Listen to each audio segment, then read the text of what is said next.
you can do is just tell the truth and trust in the American people that over time they're going to know what the truth is. Yes, it is time for the truth. Right here, right now. This is the Conservative Syndicate. Real conservative talk from real conservatives. With your host, John Matthews. The latter-day prophet. Baying against the hypocrisies of our time. And Joe Hakos. You want answers. I want the truth. You can't handle the truth. The Conservative Syndicate is comprised of some of the most informed pundits and activists available today. Together, we seek to tear down the imaginary wall of separation between church and state through education, information, and engagement on the religion of politics and the politics of religion. And now, your hosts on the globally syndicated Conservative Syndicate, John Matthews and Joe Hakos. Hey, how we doing out there all across this great land of ours and around the world? It is once again time for the Conservative Syndicate coming to you live right now, coast to coast and around the world, nationally acclaimed, globally syndicated, the Conservative Syndicate, real conservative talk from real conservatives. I'm your host, John Matthews, along with my co-host, Joe Hakos. I'll bring him on right away because I know Joe's loaded for bear tonight. How you doing tonight, Joe? Well, you did it. You did it all, John. You're the one who got me all riled up here. I'm doing fine.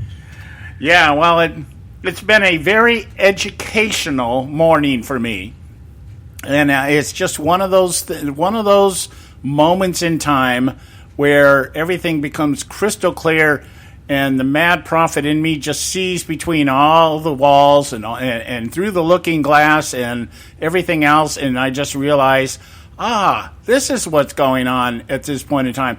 It's not as though it's anything new in terms of what the agenda is from the left or anything else. It's discovering the current trending or the current strategy and tactic. It's the timing of things. And when you see the timing of things, sometimes everything else just becomes so much clearer in terms of what's actually going on in the big picture, because there's so many shiny objects out there today, and it's so easy to get distracted and off kilter and be focusing on things that don't really matter. You mean like which bathroom I should be using? Yeah. The transgender issue here, part of the distraction here, part of the revelation that I got this morning as I was preparing what we were going to talk about today. It's just something, let me give you a quick lesson here on what it's like to be a mad prophet. Okay, what it is you hear or you see something, and it hits your ears, and as you process the information, you go, "That's strange," and that's pretty much the initial feeling. Wow, that's strange. That what that person said is strange, or I'm reading something and wow, that just sounds strange. And usually it just kind of goes away. You think it, the thought comes and it goes. And then during the course of a day or a week, sometimes a month, it keeps coming back. And it turns into an impression. And you start paying attention. Why does this thing keep coming back? What is it? What is it?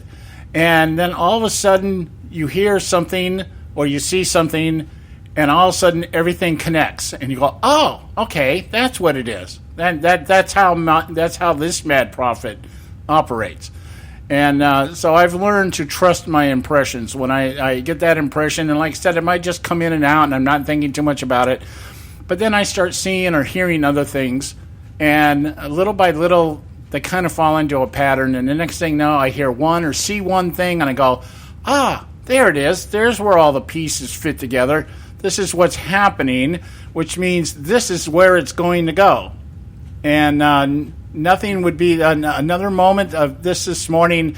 I was reading, I'd heard over the weekend comments made about Susan Rice speaking to a group out at a university somewhere, and made some kind of comment about there's too many white people in government, and that's the problem. And that was the way I was hearing it in the press. It wasn't like I was really paying much attention, but I saw a headline, and then some of the news programs. I think Megyn Kelly on Friday, I heard something about it. Not really paying attention to it too much, going, yeah, okay, standard Obama crap. It kind of goes into your head, and let's filter it out, garbage in, garbage out, let's get rid of it. but I couldn't get it out of my head. And so over the course of the weekend, I go, okay, there's something here, something here. I wonder what it is. I wonder what it is. And lo and behold, this morning I read a very short article, and I catch the link on it, and it linked to a transcript of her actual remarks. And I read it, and I went, there it is.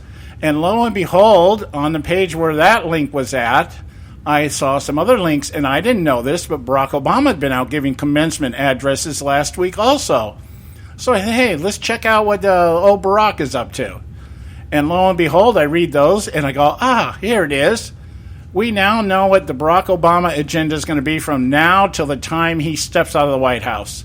And we now understand why he's been focusing so much on things like transgender bathrooms and Black Lives Matter. He brought up Black Lives Matter in his speech at Rutgers. And I started, this is what it is.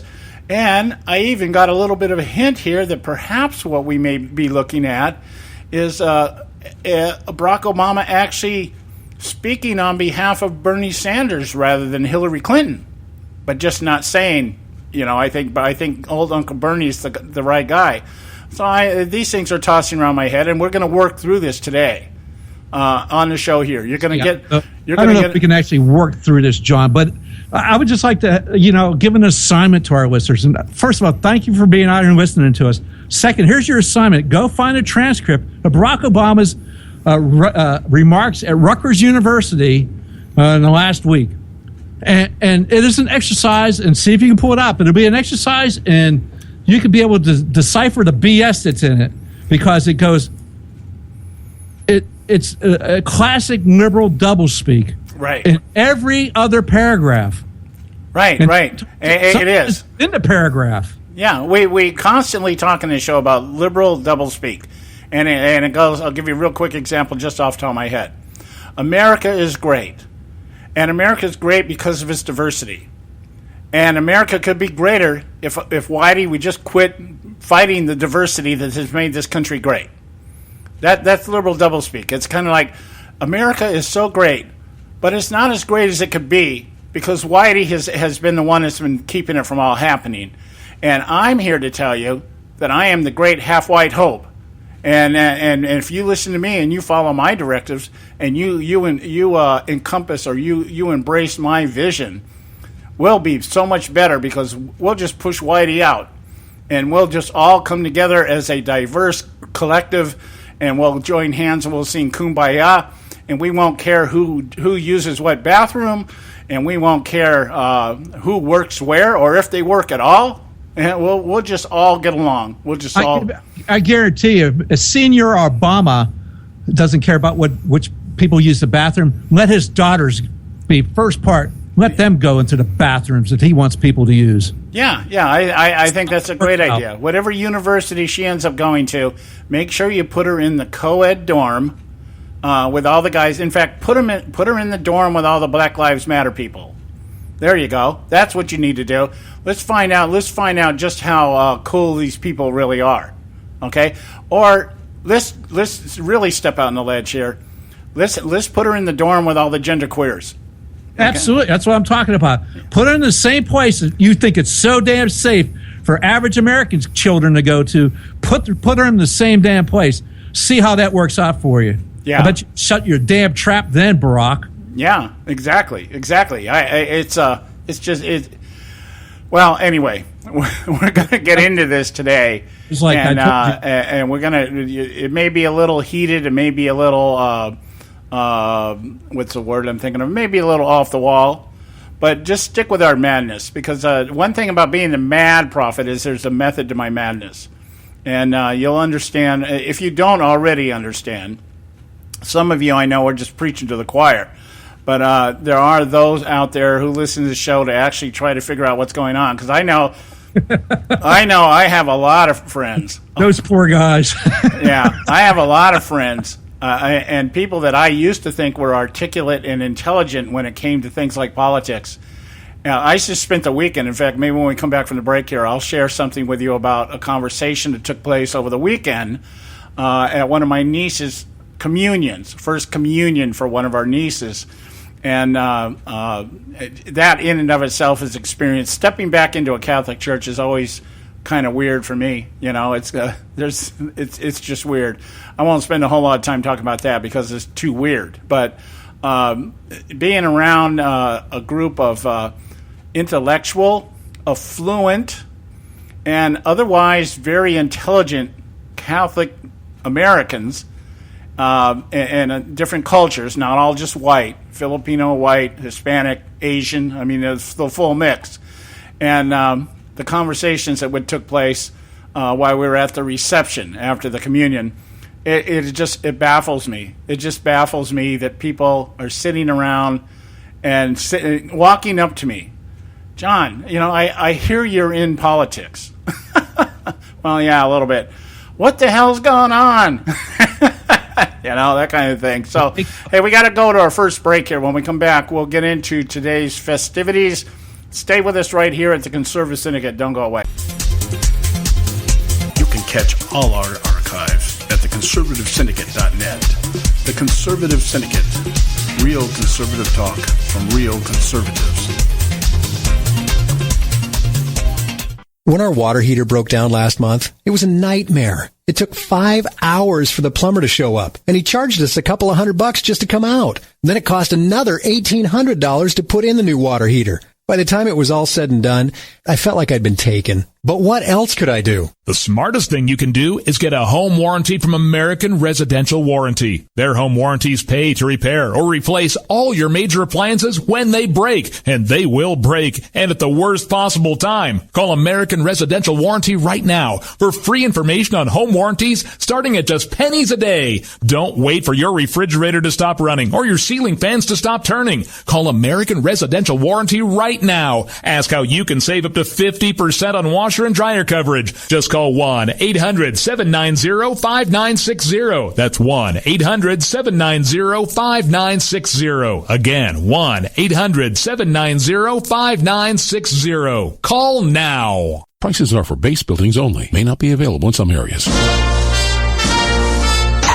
Attention business owners, do you want a stimulus package that really works? Before you spend thousands of dollars more than you should on your next building project, listen to this. General Steel has a stimulus package designed to help you save as much as half the cost of conventional construction on your next building. As much as half. That's right. General Steel can save you thousands of dollars with a pre-engineered steel building designed for your business or church. How about a 50 by 100 foot building for under $30,000? So don't pay thousands more than you should without calling General Steel first and save as much as half the cost and time of conventional construction. With the projected demand for steel in Japan and China, prices may be skyrocketing. 877-927-3360. 877-927-3360. 877-927-3360. Limited time offer, 24-month commitment and credit qualification require cancellation fee, auto pay, and paperless billing, and other restrictions apply. If you can't see the difference, why pay the difference? Switch to Dish for the best deal in entertainment. Only Dish brings you the best in entertainment for less than $20 a month. Cut the cable and don't get directed. Switch to Dish because at just $19.99, Dish saves you every time you turn on the TV. It's so simple. The same channels cost less with Dish. So since you can't see the difference, don't pay the difference. Switch to Dish for the best deal in entertainment. Get premium movie channels free for 3 months, starting at just $19.99. Dish saves you every time you turn on the TV. Call now to save with Dish. Dial 1-800-600-1645. That's 1-800-600-1645. The same channels for less than $20 a month. Dish. Call 1-800-600-1645 for details. Hey folks, if you're like me, you don't place a whole lot of trust in today's media for the real truth and facts regarding the volatile world of finance and politics. When I want the real scoop on money, I go to the most trusted source I know, my good friend and colleague, Bob Cardosa. Bob is a noted expert with a PhD in international finance who airs his nationally known, globally syndicated show, Robert Cardosa Live, daily, Monday through Friday from 4 to 6 p.m. Pacific Time. With Bob, you'll get the right information at the right time from someone who knows his business and can help you make the right decision concerning yours. Again, Bob airs daily, Monday through Friday from 4 to 6 p.m. Pacific Time. Visit his website at robertcardosalive.com for information regarding stations and topics. That's robertcardosalive.com. Check Bob out. You'll be glad you did.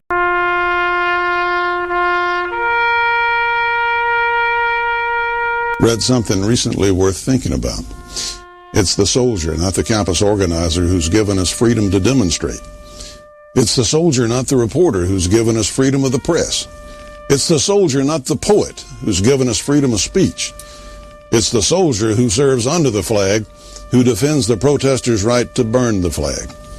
Isn't it time now to demonstrate that we support our troops? Were it not for the brave, there'd be no land of the free. Fred Thompson's message was brought to you by citizensunited.org.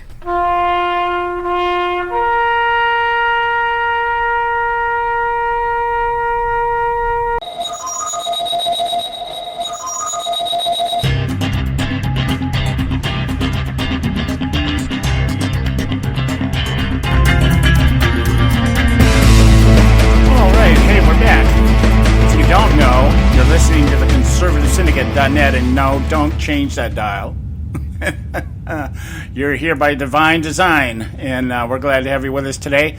Let's kind of get into this. As I said, these impressions that I've been having all the last 4 or 5 days.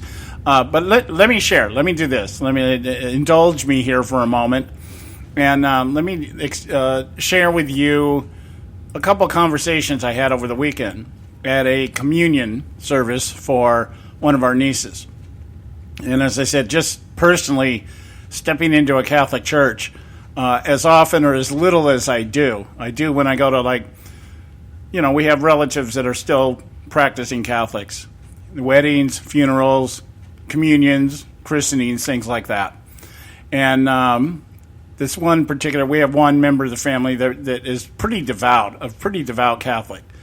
And he married my niece, and then she had kids, so they're kind of like niece second down. I don't know what you call children of nieces, but I just call them nieces. They're all nieces to me. So anyway, he's a really devout Catholic. He's a member of the Knights of Columbus and this, that, and the other, and really. The same people that are putting in the baby drop boxes up in Indiana. Yeah, and that kind of guy, and extremely, I would say, passive to a fault. I mean, extremely passive individual. Really nice guy, really super nice guy. He's a retired engineer for Boeing, that kind of thing. But just one of these guys who just never really interacted with the world. He was the only child. Very introverted, didn't even marry my niece until he was almost 50. And she's like 35 or something like that. Big age difference there. But, he's now 56, 57 years old, and he's got an 8-year-old son and a 5-year-old daughter. And he's retired, and he plays Mr. Mom. He stays at home, and he takes care of the kids. He private homeschools them and everything else. Or they go to Catholic school. That's right. Because the last discussion I had with him when the son was being baptized, we had a big discussion about public education. And so he said, well, what should I do? And I said, well, do what my parents did. Put your kid in Catholic school, okay? I mean, you're a Catholic anyways, you might as well go there. Because they will get a good education. Of course, catechism's another story. But you believe that, that's fine. I can't do anything about that, but put them in Catholic school. Anyway, so we're sitting around, and I happened to look over at him, and I said, okay, David, so have you been following the election at all? And his response was, no, not really. And I said, oh, really? Why? Well, it doesn't seem like anybody's any good. I said, so that means don't follow at all. He said, well, I got the kids and blah, blah, blah. I'm like, man, you just have not picked up on me, have you? You just do not understand what I've been drilling into your head every time we get together, why I'm such an ass about this. Oh, yeah, I understand, John. I understand, but it can't be that bad. Of course not. Never look. It's not that bad. So we spent the next hour. The tornado's not that bad if you don't go out and see it. So we spent the next hour talking about the the splitter strategy that we've talked about in this show, because he was asking me, how did Trump end up at the top? That's what he said, how did this guy end up winning? And I said, oh, well, you want to know? You want the short version or you want the long version? And he said, well, I just want to understand it. I said, well, to understand it, you're going to have to listen to the long version. So I spent 45 minutes talking to him about the splitter strategy and how this all started out to be all about Jeb Bush, and now it's all about Donald Trump, and everything's falling apart. And he's like, well, what about this Bernie Sanders guy? I said, oh, man, this guy's the best thing that happened to the Democrat Party in decades. And so anyway, I could tell about 45 minutes in, he was having a hard time processing everything that I was saying. It was overload, He says, well, you know what? Hang on a minute. And he goes over to the other side of the restaurant, and he brings this guy over, and he introduces him to me. I forget what his name was. Don, I think his name was. And he says, Don's into politics. And he turns around and walks away. So Don and I sit down, and we start talking. The problem with Don is Don is totally absorbed in California politics, which I don't really spend a whole lot of time looking at. Now, what's the point? It's like, so what? You're talking with the little microcosm down here. I'm talking about what created what's going on down here now. I'm talking up here. I'm in the big leagues. You're still down here in the little league, that kind of thing. And so we had a nice conversation. He at least he understood enough about Jerry Brown to call him Governor Moonbeam, that kind of thing. Okay. So I said, okay, we're kind of on the same page. But when we got to talk about national elections, the same thing. He's kind of like, well, where do you think this is going to go? I said, well, the way it looks right now, it's headed to the toilet. Well, you don't think they're going to be able to stop this, or you don't think this, do you think it's really going to screw the country up? Oh my God, where have you been, dude? Another guy that works at Boeing. By the way, government contracts. Okay, that tells you why they don't know a whole lot about what goes on. You don't bite the hand that feeds you, kind of thing. So, interesting afternoon. And, of course, I can't get a single Filipino to talk to me about politics at all. They don't like – it's like talking about the plague, that kind of thing. Of course, they did talk the elections over in the Philippines took place last week. And the guy that won – this is amazing. The guy that won is the guy I was telling you about. I think his name is Duterte or something like that. This guy is super radical. This is a Filipino version of Donald Trump. He is everything Noynoy Aquino is not. Noynoy Aquino is this really passive, really do nothing kind of president. Very much in the he thinks like Obama, but he doesn't do anything. He's kind of like a quiet socialist who talks a lot but does very little and has done very little for the country. And the guy that he was endorsing came in second place. But this guy that took the presidency beat him by almost 100%. It was like he had double the votes. He was like way out there. Nobody was even close to him. And this is a guy that's talking about, he's walked the campaign trail with an M16 strapped to him as he walks down the street. Talking about if you do something wrong in my neighborhood, I just kill you, that kind of stuff. And he ended up winning. And so it's going to be interesting to see how it works, because in the Philippines, the vice president does not run on a ticket with the president. They run separately. So Noynoy's Secretary of State ran for the vice presidency. She won. They're the liberals. They're from the Liberal Party. The guy that's the president is from the right wing. I don't even know what the name of the party is. He's in, right? What's Filipino for Nazi? Well, he's not quite that far, but he's a law enforcer. He's kind of like, if you're gonna mess with my people, I'm gonna mess with you. That's his attitude. But he is on the as far right as you can go, and the vice president is on as far left as you can go. Oh, they're going to get along well. And I'm thinking, boy, who's going to try to assassinate who first?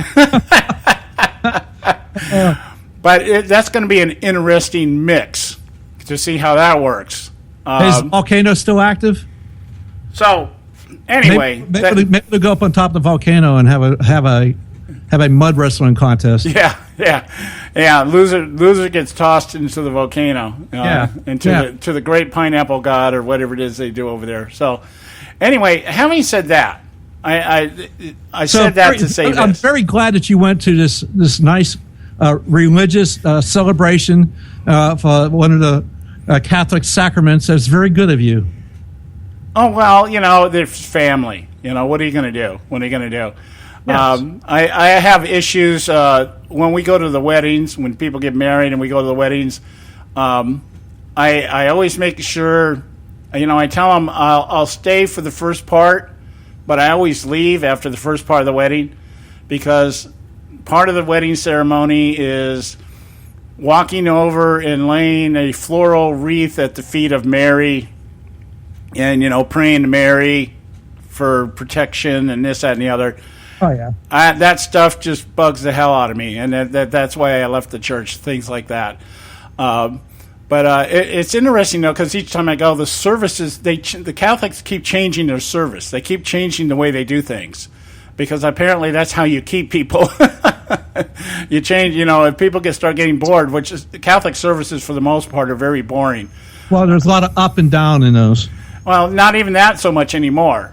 But it's just, they started from always being in Latin to going to English to becoming shorter to now a lot of the congregants actually do a lot of the service itself. The priest still does, the blessing and the communion and everything, but it's more interactive and stuff like that. And they even had people clapping. They sang a nice hymn where everybody had to clap together, this kind of thing. Like it was different, but anyway. But having said that, okay, let me get into how this kind of, I guess, transposes to a certain degree into the liberal mentality, the whole liberal mentality, because a lot of Catholics are very liberal, believe it or not very conservative. If you actually ask most Catholics today what they actually believe, they won't be able to tell you anything. They don't really know anything except that the Catholic Church is how they're going to go to heaven. That's pretty much it. So anyway, over the course of last week, Susan Rice made a couple trips out on town to give some speeches. One, a commencement speech, and another one, a speech at the... What was it here? Some LBG conference on equality or some crap. Yeah. Let's see. I'm going to pan down here to the name here. The Global LGBT Human Rights Committee. No, I forgot global. It's below that. Global Equality. No, that's the fund. That's the people where they're getting their money from. Okay. So, but the actual organization is the Global LGBT Human Rights Organization. Okay, and she was out there pandering to the homosexual crowd, and also out there at Florida's. Let's see, what's the other one? Florida. You got Florida International. Huh? Florida International University. Yeah, Florida International University. A full-blown university, no less. Yeah, and then of course. Barack Obama was at Rutgers. Rutgers, yes. Receiving another honorary degree. The only way this guy really has degrees is honorary. Don't tell me he'd graduate from Harvard. Well, we'll never know. Yeah, we'll never know. But about tax returns, we'll ever know about his college transcripts. Yeah. So anyway, the combination of these speeches are very interesting when you look at the context of them, and that's what we want to talk about here. Yeah. Today is going to be kind of a lesson we're laying out to you what lame duck democratic socialist presidents do in their spare time. And how to decipher their double speak. Yes, and with a lot of double speak in these speeches, and we're going to do our best to try to translate for you, because it can make your head rattle if you focus on it too hard. And I'm saying that from personal experience. Okay. I'm telling you from personal experience, if you spend too much time trying to decipher it too long, it causes brain damage. Believe me. Yes, it could hurt. Yes, it definitely could hurt.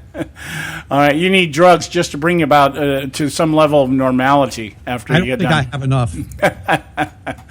All right, guys, it's the bottom of the hour here. We're going to go to our break. When we come back, we'll get into, so we're going to start off with Susan Rice's speech at Florida International University. You're going to love what this university is about, and then, of course, what she says to the students of this great American institution. Stay with us right here at the Conservative Syndicate. Don't go away. State Talk Radio, WRS Cleveland. Hey, I'll make you a deal. Give me 60 seconds and I'll give you directions to the Fountain of Youth. Okay, I'm joking. Well, kind of joking. No fountains, but youth, I got. Nature's Youth and their premier anti-aging product, Nature's Youth RSF. With your sensible diet and exercise plan, Nature's Youth RSF can help you look and feel better. RSF is an all-natural amino acid supplement that supports your body to naturally increase HGH levels without any synthetic hormones. And elevated HGH levels can contribute to increased energy, improved libido, reduced body fat, and improved exercise capacity. Let's be honest. Who doesn't want to look and feel younger? Visit the newly designed website at naturesyouth.com or call 800-333-6923. That's 800-333-6923 and like them on Facebook and you'll be included in contests and exclusive offers. What a deal. Oh, speaking of deals, my time's about up. 800-333-6923 or naturesyouth.com. Who needs a fountain anyway? Call today. Extend your life with Extendovite. When I had a heart attack at 42, I was not sure what the future held. But a year later, the doctors could find nothing wrong with me and took me off all my medication. What did I do? I took a herbal mixture of garlic, cayenne, and a few other herbs mixed in liquid form. I now call this Extendovite. I would have never believed that a few simple herbs could actually change my life like they did. Now it's your turn to see what the powers of garlic and cayenne can do for you. For only $69.95 plus shipping and handling for a 2-month supply of either capsules or liquid, you too can begin on your path to better health. For more information, call 1-877-928-8822. That's 1-877-928-8822. Or visit our website at heartdrop.com. Extend your life with Extendovite. I've owned my company for 14 years now, and I can tell you that payroll is a 4-letter word. I hate doing it. It eats up hours I don't have, and it costs me money I could be saving. But my accountant's too expensive, and I'm not sure who to call, but I know I need help. We're Paychex, and we take all the hassles out of small business payroll. We save you time and money. It's easy. Call, fax, or give us your payroll information securely online, and we take care of the rest. We calculate the correct taxes, manage payments and direct deposits. We even send out your checks. Payroll doesn't need to be a 4-letter word anymore. We're so sure that we can save you time and money that we'll give you a month's payroll free. Just for calling 877-663-3830. Get 1 month's payroll for free. Call Paychex right now. 877-663-3830. That's 877-663-3830. Do you use the blue pill to charge your sex life? Have you been thinking about trying the blue pill? What if we can promise you the same results for less than $3 a pill? If you're paying $20 a pill for the other pills, you're getting taken to the cleaners. Our pill delivers the exact same results for less than $3. We'll do the math for you. You'll save more than $16 a pill for the same results. Want more? We'll give you 40 blue pills or 40 yellow pills for $99 and add 4 more pills free. You save more than $500. You don't have to be a rocket scientist to know what to do next. You need to call and get your 44 pills for just $99. Stop overpaying for the other blue pills. Call us and start saving a ton of money for the exact same results. Ordering is fast and easy with your pills delivered to your door in a non-marked package. 800-814-5188. 800-814-5188. 800-814-5188. That's 800-814-5188. Hey, Bugsy, you hear the news about Vinny? Yeah, it's a real shame he owed money to the IRS and they finally cut up with him. Just like Al Capone. If the IRS can get to Capone, imagine what they can do to little old Vinny, huh? Poor cat, he was on top of the world, then bada boom, bada bing. What Vinny needs now is an offer he can't refuse. Hey, you got a tax problem? Does the IRS claim you owe them a bunch of dough? They can get you too. So call the tax relief line now and learn if you qualify to negotiate your $10,000 plus IRS tax debt for up to a 75% savings. Don't be like Al or Vinny and get busted. Make this free call now. Learn how you may be able to pay the IRS less. Call now. 866-657-8474. 866-657-8474. 866-657-8474. 866-657-8474.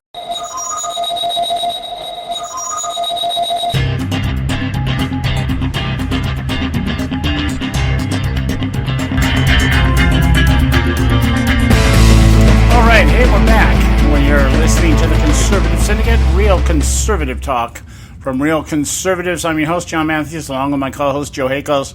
And I would be less than honest if I didn't admit or at least confess that as I'm sitting here today and probably will for the next couple of days, kind of half in my vacation mind right now. I'm already anticipating getting out of the country and looking around and seeing what's going on out there in the rest of the world. So it's going to be real interesting. But right now, we're at the bottom of the hour here. Right now, we have Bob Cardoso from Robert Cardoso Live chiming in with us here on his Monday segment. He meets with us here on Monday, and we meet with him on Friday. How you doing tonight, Bob? I am doing terrific. Is it my fault we're late? I was sitting here waiting, and I thought you guys were going to call me. Hey, matter of fact, John, I thought you'd be on a boat to Europe somewhere. Yeah, I understood that. Joe told me he was getting messages from you today, trying to navigate through the chaos, which is vacation preparation, and see if I was still here. Well, because the reason I was trying to get a hold of Joe is we were going to try and compare notes to see how we could undermine your show and just destroy your listenership. Yeah, that's a good plan. Yeah. Start at the bottom and work down. I'm well up on my own for that to begin with, so I don't know if I need your help with that, Robert. Wait a minute. Teamwork is always a better deal, Joe. Well, it gives me someone to blame other than me. You know what? Actually, I'm convinced now because John actually convinced me that it's better to blame you. Because if you blame me, I'm only an hour away from him. He's not going to travel all the way to Florida to blame you. Well, you never know. Yeah, well, I can guarantee you one thing. I'm not going to be sitting over there in the British Isles looking at my phone to get the message, hey, it all went to hell. Well, you know what? The only thing you really have to do, John, is to forget that you even have a radio show while you're gone. Enjoy the rest and relaxation in your wife, and enjoy this trip. It should be magnificent. Well, I always try to do that, and I do to a great degree. I am able to separate myself and just say, okay, there's nothing I can really do this far away, so there's not really anything I'm going to worry about doing. Of course, the other side of the coin is, you have very few TV channels on these cruise ships. So it's usually a combination of, they'll have maybe Fox News, but of course CNN, MSNBC, and BBC. So you get like the worst that everyone has to offer. Yeah. And, it's either that or watching replays of the same travelogue, the pygmies down in the Netherlands or something like that. Some really off-the-wall, travelogues. Or how much more money you can spend on the ship buying diamonds, duty-free alcohol, and what else? Whatever else they're selling, right? There's kind of a trade-off there, So I try to stay away from the TV as much as possible. But, when you're laying there late at night, there's not much else to do after 11. Oh, listen, you need to take this fantastic book with you. It was written by Monty Hall. Now, we all know who Monty Hall was, a really famous guy, and he's got a great tip for anybody that's interested in politics. And the name of this book is Let's Make a Deal. Yeah, I think I'll pass on that. So anyway, Bob, what's on your plate here? Where Joe and I have been discussing. We actually talked about it before we came on the show today. The latest Obama campaign, and that is the social engineering, recruiting college students to work for government campaign Susan Rice was out walking the circuit last week amongst colleges in the LGBT Global Funding Group, talking about, she was at Florida University, talking about how the best thing these people could do for their lives is to come work for the government. Barack Obama is out at Rutgers, and I believe one other college, I don't have the name on top of my head here, but I know he was at Rutgers talking about, not talking about Hillary Clinton or Bernie Sanders, but campaigning against Trump, not campaigning for anybody, but campaigning against Trump, and basically just kind of assessed everything in this manner. The Republicans suck and the Democrats suck, and I'm great. You know, that kind of thing. What he does best, talks about how great he is. Well, I think more to the point, he was saying the Democrats suck, the Republicans, and America sucks. But yeah. I was here to fix it all. Yeah. How great it has been to be an American the last 7.5 years, and how much it sucked before that. That's well, you know what? I got to tell you that if he's really trying to recruit these college-educated kids that are graduating to work for the government, the only way that they're even going to consider it is if all existing government employees are fired and removed from office. Well, that's kind of what Rice was saying. Yeah, that's kind of what she was saying. She's saying that we have too many white people in government, and that's the reason why everything is so messed up. And That's not what I said. What I said was all of them need to be removed. Well, that's not how it's going to work, Robert. You know that's not how it's going to work. Oh, well, let's get this straight, Bob. She was not talking about these kids coming out of college and going into politics. She was telling them that they needed to head into different levels of community organizing. That was the call. The call is to be able, not only community organizing in the United States, but community organizing on the global level. Well, that worked for Obama, right? Isn't that what he was doing in Chicago before he got started? A community organizer? Oh yeah. Let's see what's happening here is they're prepping these people for Barack Obama's ascent to the head of the UN. That's where this guy's going. I mean, you mark my words. This guy is going to run for the head of the UN within 2 years after he's out of office. Guarantee it. I'd bet dollars to donuts. And what's happening here is they're out there talking to the college crowd. You know, the ones that have been, it's not college education anymore, by the way. It's social engineering.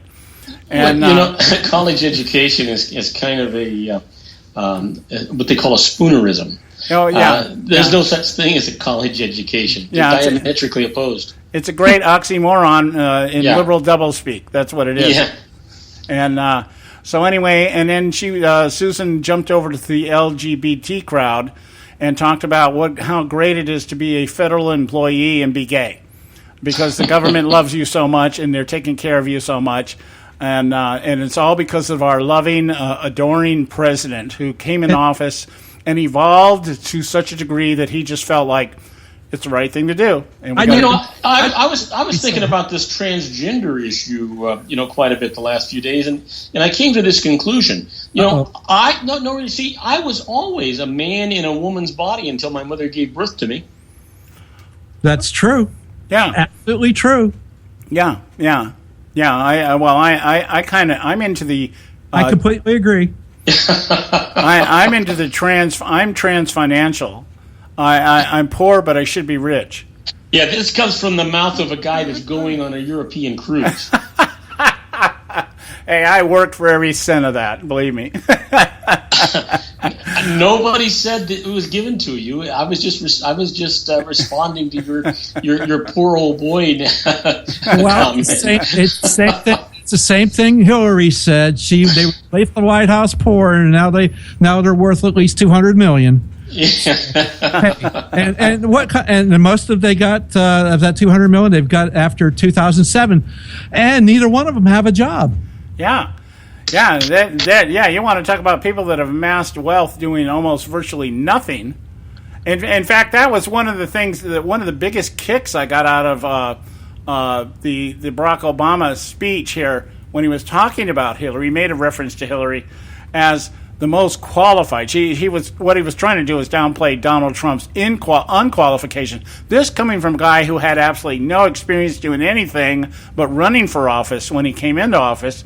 But now all of a sudden he thinks he's qualified to talk about how unqualified Trump is.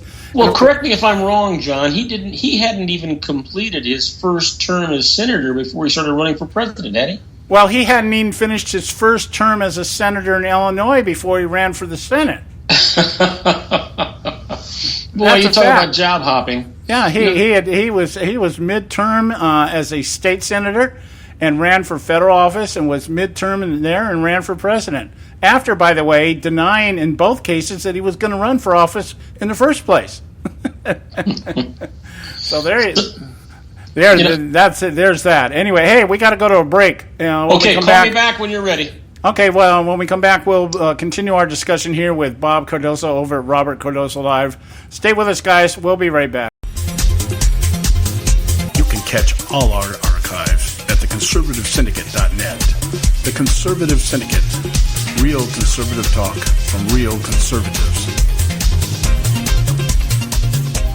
Term life insurance. It can be a powerful way to protect your assets and your family. You work hard to earn and save your money to build a nest egg for the future. Don't let it get wiped out because you didn't plan ahead. Take the time now and make a small investment in $500,000 or more in quality term life insurance. Call the Term Lifeline and let us shop the best companies to give you the lowest rates. We specialize in policies of $500,000 and above. Ask about some of our 10 and 20-year fixed rate plans with guaranteed rates. Call the Term Lifeline right now for your free insurance quote. 800-870-3609.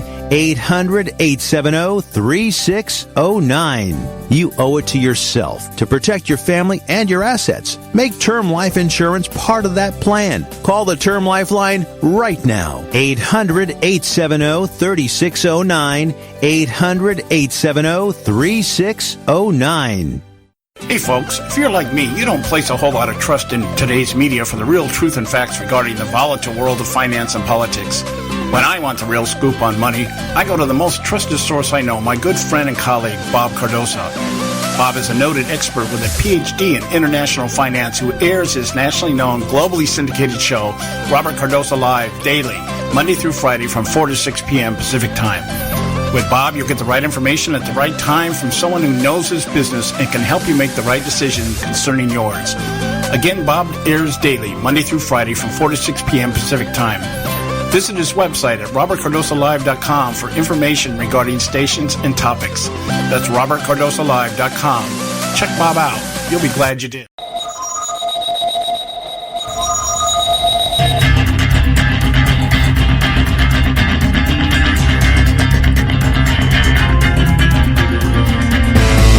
Hey, we're back. You're listening to the Conservative Syndicate, real conservative talk from real conservatives. I'm your host, John Matthews, along with my co-host, Joe Hakos. Let's get Bob back on the line here, because let's see if we can get something seriously accomplished here in the few minutes that we have left with him today. Joe hit on something here that's kind of in line with what we're talking about.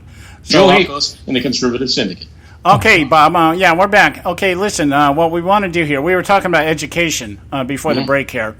And Joe just popped this article in front of me a few minutes ago, actually just before you came on. And so I want to let him kind of lead into it, and let's get your opinion on this. Go for it, Joe. So, Bob, in Milwaukee Public Schools, they're going to budget nearly $500,000, that's the proposal now, for Black Lives Matter. Why are you laughing, Bob? It's an absolute, not funny, it's true. No, but I think it's an oxymoron, too, because I'm under the belief that all life matters. Well, I understand. They want to pay, almost $178,000 a year for the position. Oh, let's see. Some benefits, they want to pay almost $90,000. And for staff development, almost $150,000. And some other wages, district-wide, $66,000. Yes, that's what Milwaukee Public Schools, that's what they're thinking about doing. On a movement that was formed and organized under a lie. Well, that goes to prove that Milwaukee's not just all about cheese. True, yeah. Maybe they've been drinking a lot of beer. Well, I don't know. Well, no doubt about that. No doubt about that. You know what? It just seems like if there's a way to squander the taxpayers' money, somebody's going to find a way. I've always boy, this is going to be controversial, I suppose. I've always taken offense to this Black Life Matters thing. It's not that I don't value black lives. I value black, red, yellow, brown, green, white. I value all life, and I just find it offensive when they come up with an issue that says Black Lives Matter, as though we didn't think they did. So this is what I say. This is an example of what I say. It starts at your local level, people. Time to get rid of this individual. The school superintendent of Milwaukee Public Schools should be thrown out on his ear for just proposing this. Period. Now, what's the actual agenda? Is this a curriculum that they're creating? This is nature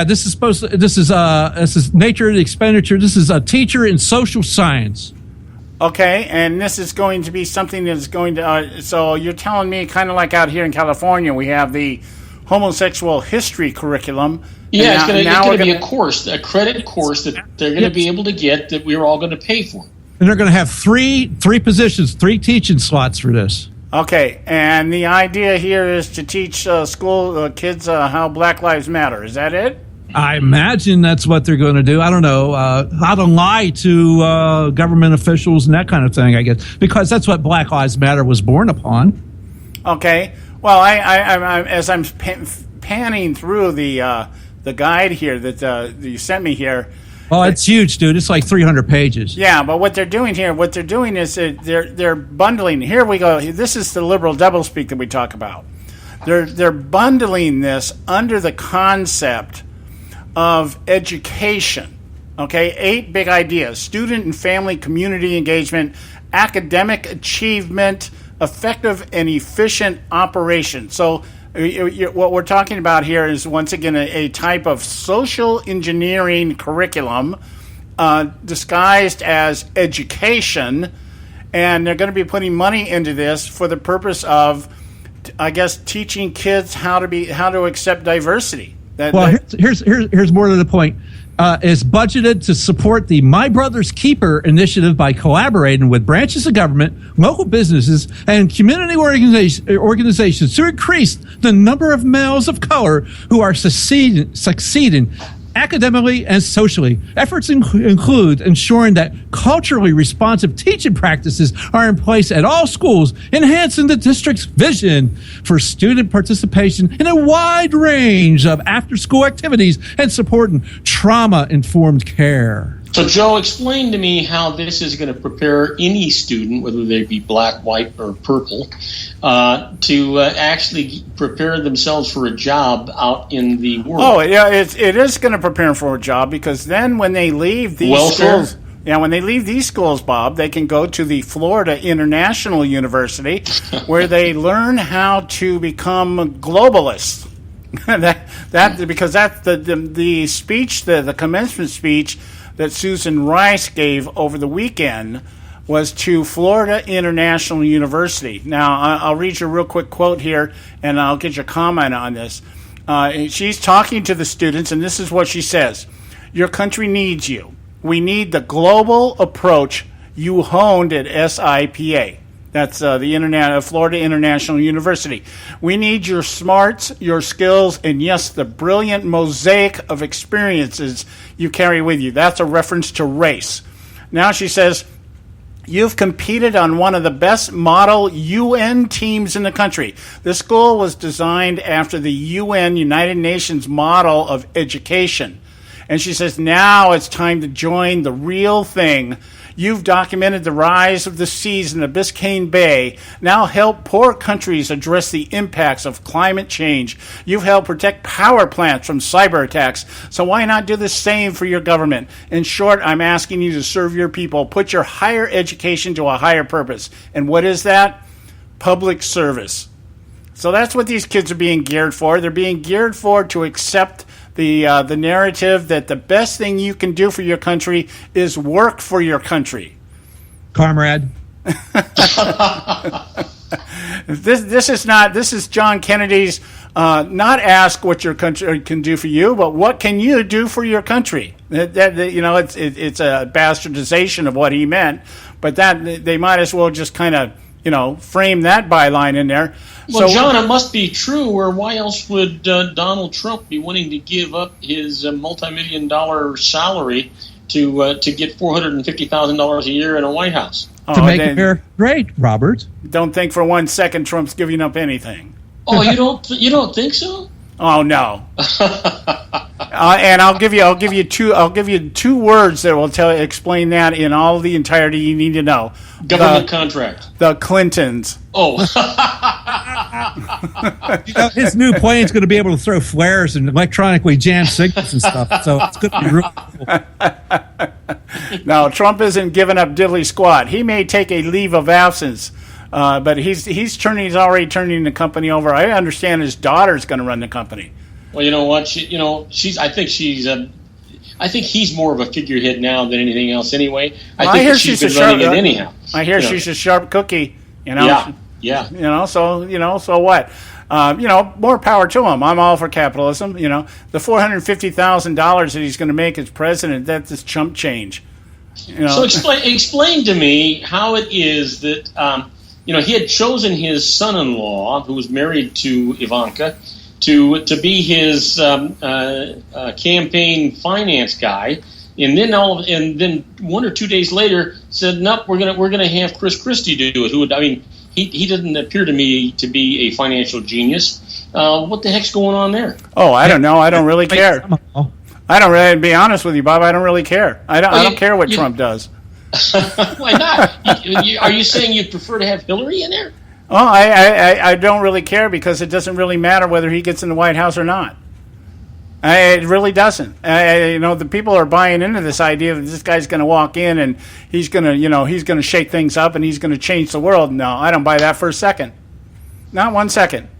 Well, that's because you have such a positive attitude, No, it's just because I understand what politics are about, and it's not about just walking in and the only way he's going to be able to do anything, if he wants to do anything, is he's going to have to do just what Barack Obama did. He's going to have to do things through executive order. He's going to have to do things behind closed doors. He's going to have to come out and lie to us about what he's actually doing.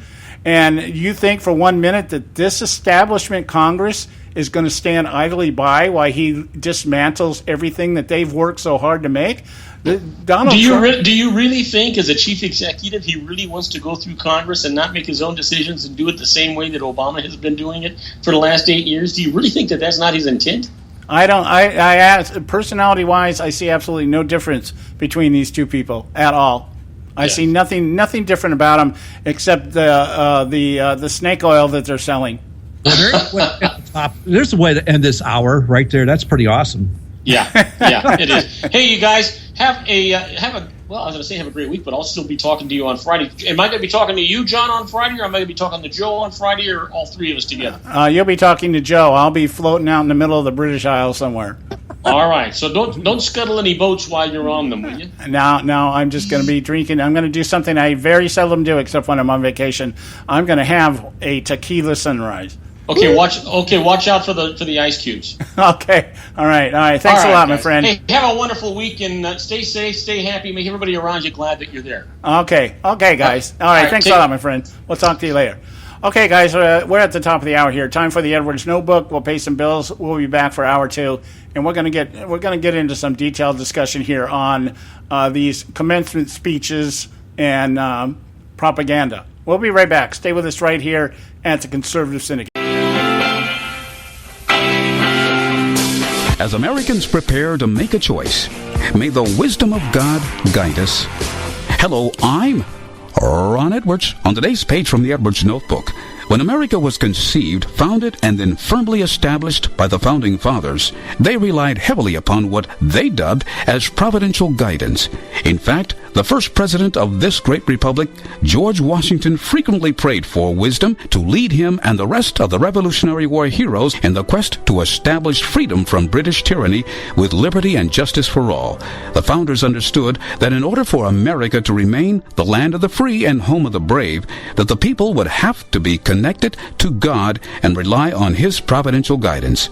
They understood that if sovereign individuals remained self-controlled via the influence of our Creator, then we, the people, would not be burdened by an abusive, overbearing nanny-goat government. We can no longer ignore the negative cause and effect of America allowing progressive bigots to ban God and his positive influence upon our republic. If America is to be great again, she must first reconnect with the great I Am. I'm Ron Edwards. Blowing away the myths and revealing the truth. You can continue to blow away the myths with Ron Edwards on Facebook, Twitter, and theronedwards.com. You can catch all our archives at theconservativesyndicate.net. The Conservative Syndicate. Real conservative talk from real conservatives.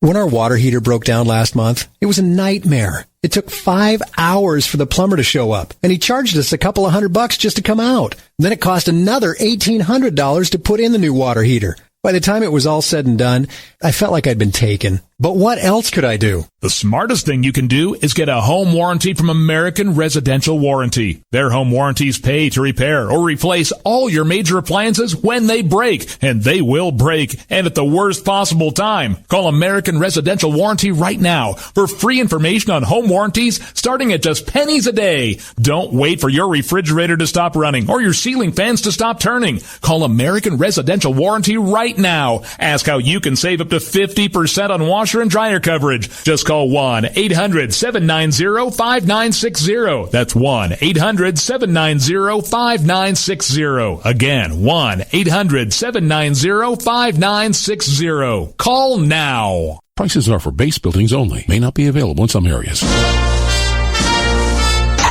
Attention business owners, do you want a stimulus package that really works? Before you spend thousands of dollars more than you should on your next building project, listen to this. General Steel has a stimulus package designed to help you save as much as half the cost of conventional construction on your next building. As much as half. That's right, General Steel can save you thousands of dollars with a pre-engineered steel building designed for your business or church. How about a 50 by 100 foot building for under $30,000? So don't pay thousands more than you should without calling General Steel first and save as much as half the cost and time of conventional construction. With the projected demand for steel in Japan and China, prices may be skyrocketing. 877-927-3360. 877-927-3360. 877-927-3360. Hey folks, if you're like me, you don't place a whole lot of trust in today's media for the real truth and facts regarding the volatile world of finance and politics. When I want the real scoop on money, I go to the most trusted source I know, my good friend and colleague, Bob Cardosa. Bob is a noted expert with a PhD in international finance who airs his nationally known, globally syndicated show, Robert Cardosa Live, daily, Monday through Friday from 4 to 6 p.m. Pacific Time. With Bob, you'll get the right information at the right time from someone who knows his business and can help you make the right decision concerning yours. Again, Bob airs daily, Monday through Friday from 4 to 6 p.m. Pacific Time. Visit his website at robertcardosalive.com for information regarding stations and topics. That's robertcardosalive.com. Check Bob out. You'll be glad you did.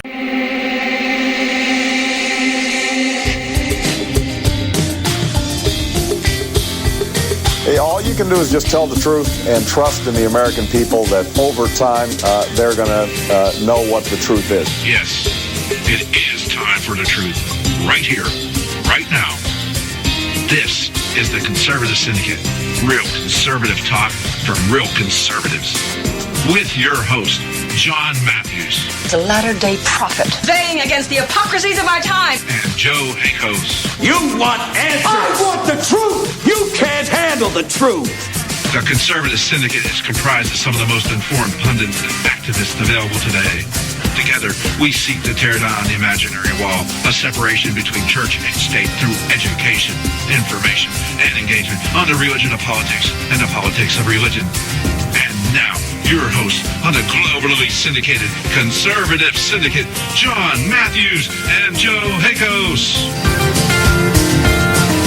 All right, hey, we're back. Hour 2, coming to you live right now, coast to coast and around the world. Nationally acclaimed, globally syndicated, the Conservative Syndicate.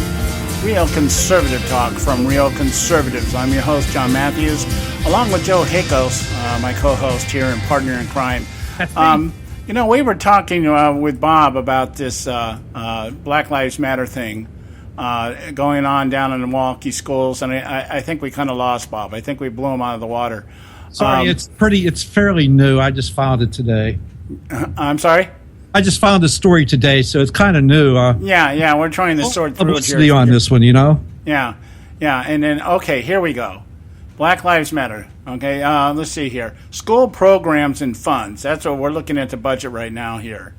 The district budgeted $1.6 million for school programs and funds, okay? And then down here they have Black Lives Matter, $471,073. Yep. Is budgeted to support the My Brother's Keeper initiative. By the way, guess where that came from?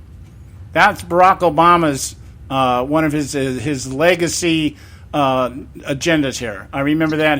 He mentioned that in some of his very early speeches about My Brother's Keeper, and this is an Obama program. Okay, of course. I got to tell you, a signature program from Barack Obama, My Brother's Keeper initiative. By collaborating with branches of government, local businesses, and community organizations to increase the number of males of color who are succeeding academically and socially. So the heck with any white people or Hispanic. Well, Hispanics, I guess, is a color. So whites aren't really a color, though. That's not who they're talking about. Well, I guess the implication here is that there's too many black lives incarcerated. There's too many of them out there in prison because that's not going to be in school anyway. Yeah, that's right. And this is all about education. And we're going to dump even more money into education. My wife and I were talking about this just this morning. We were talking about this. It's amazing that you brought this up here. Very timely. Oh. And we were talking about the amount of money that is being dumped into education. And we are still at the bottom of the list when it comes to actually graduating people that can read past the 5th grade level. Okay. Could it be because the government's involved? Yeah, and it's all from going from the place of reading, writing, arithmetic kind of stuff to social engineering. Worrying, as Susan Rice is pointing out to the students out there at Florida International University, it's all about climate change and things of that nature. It's ensuring that culturally responsive teaching practices are in place at all schools. Right. And it's like, and see, this is the problem with groupthink, as Susan Rice refers to, when too many white people that think alike get together, is that they don't focus on the things that really matter, like climate change. Okay, they think about things like individual freedom, individual right to property, religious freedom, the right to bear arms. Those are all elements that are just way outdated and don't have anything to do with the collective idea of, hey, can't we all get along? That kind of stuff. And that's really what the liberal agenda is about, creating utopia by creating this kumbaya-biotic attitude and the way that we look at each other, and you're swell and I'm swell, and it doesn't really matter if you're a man who thinks you're a woman. It really doesn't matter if you want to kill. That guy over there trying to behead you is swell as well. Yeah, it's just swell. And, you want to kill your babies. Hey, we understand it's too much pressure to raise kids. A big mistake. You didn't think about it while you're spreading your legs, that kind of. But, so to make you feel better, we've got a little door you can drop your baby off in at the fire department, so you feel better about that. Yeah. And if you do, we'll really make you feel better by taking your dead baby's parts and selling it to somebody so we can find a cure for Alzheimer's. I got to get a Maserati. Wow. So this whole idea here. Efforts include, okay, let's talk about this. These words intrigue me. Efforts include ensuring that culturally responsive teaching practices are in place at all schools. That must, what I hear when I hear that? Safe spaces. Well, I hear everything except traditional American values. Yeah. I hear everything but that. Teaching practices, we want to ensure that culturally responsive teaching practices are in place at all schools. What's that mean? That's a racial overtone to that. Enhancing the district vision for student participation in a wide range of after-school activities and supporting trauma-informed care. I don't understand that last one. Trauma-informed care. What is that? Safe spaces. Oh, that's what that is. That's creating safe spaces. That's what this idiot I must be. Yeah, that it has to be it. We want to make sure that we're sensitive to the culture. Now when I'm thinking about it, the idea of safe spaces, this transcends race. Now we're talking about transgender, gender queers, LGBT, all that kind of stuff. We want to create safe spaces so that these kids are free from all the oppression and bigotry and hatred, so that their education is enhanced.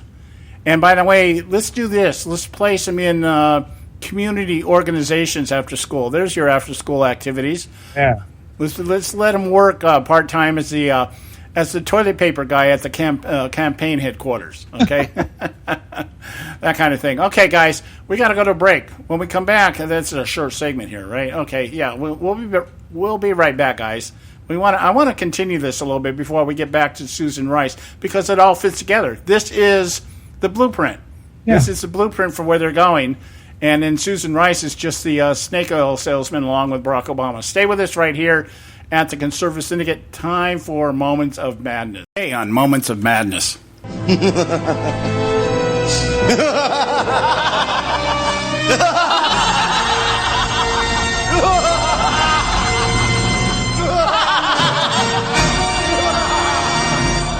A recent fundraising email from the National Republican Senate Committee, NRSC, composed by House Speaker Paul Ryan and forwarded by Senate Majority Leader Mitch McConnell as if to give it a sense of super double importance, underscores the complete disconnect between the GOP's establishment and those they claim they desire so much to represent. The same can be said of their liberal colleagues on the left. Senator McConnell once again attempts to sway registered voters to support the GOP majority by reciting its far too predictable incantation. Without Republican leadership in both chambers of Congress, conservatives will not be able to pass the policies necessary to get our country back on track and restore the American dream. This entire claim by the NRSC is in and of itself as oxymoronic as it is insulting to any voter who embraces the pure ideological premise of limited government that defines authentic conservatism. Those like McConnell, Ryan, and Lucifer's texting buddy, John Boehner, have long marginalized their base, except when dusting off the mantle of constitutional integrity and voter trust that otherwise lies dormant between layers of false rhetoric, lack of diligence, and outright corruption between election cycles. Truth is, today there's absolutely no representation by any true Republicans, any more than there is any evidence of leadership by any conservatives in both chambers of Congress. Here's the madness. While Speaker Ryan and Senate Majority Leader McConnell once again trust the stupidity of the American voter to blindly buy into their recycled template of majority means efficiency, they do so at their own peril. The presumptive nomination of Donald Trump, as well as a hangnail of the DNC, Uncle Bernie, indicates an oncoming tsunami of a dissatisfied, disenfranchised, ticked-off electorate who are not only ready for change, but ready to raise our entire system to the ground through a scorched earth strategy, complete with protests and riots that resurrect memories of the Weather Underground and Black Panther Party. There is indeed a unification of electoral allies forming, but these groups are not user-friendly towards each other or the establishment stalwarts that roam the halls of Congress. Donald Trump has incited a huge segment of the Senate majority that makes up middle America that is so incensed at a government so intent on saving itself at the cost of our republic, they willingly line up for hours to listen to Trump's isolationist doctrine spewed under the brand of Make America Great Again. Even voters who once ranted religiously about vetting candidates that reverently follow principles of conservatism now line up behind their great orange hope, the Pied Piper of populism, prepared to walk off the cliff, completely blind they are embracing one of the main players who has helped orchestrate our current state of demise. In the words of Democratic pollster Mark Malman, Bernie Sanders is posting Kim Jong II-like numbers among young people, and those are people with no connection or loyalty to the Clintons whatsoever. Yet the DNC establishment, like its more than moderate counterpart who only physically occupies the right side of the aisle, also believe this demographic will eventually fall into line next to their already marginalized minorities, soccer moms, and Hollywood celebrities. The leftist establishment is just as oblivious to the reality. The dumbed-down collective they created over decades of pandering shows every indication the next generation is ready and willing to embrace Uncle Bernie's idiocracy in exchange for taxpayer-subsidized beer bongs and contraception stocked in transgender bathrooms throughout the safe spaces that now identify America's public education system.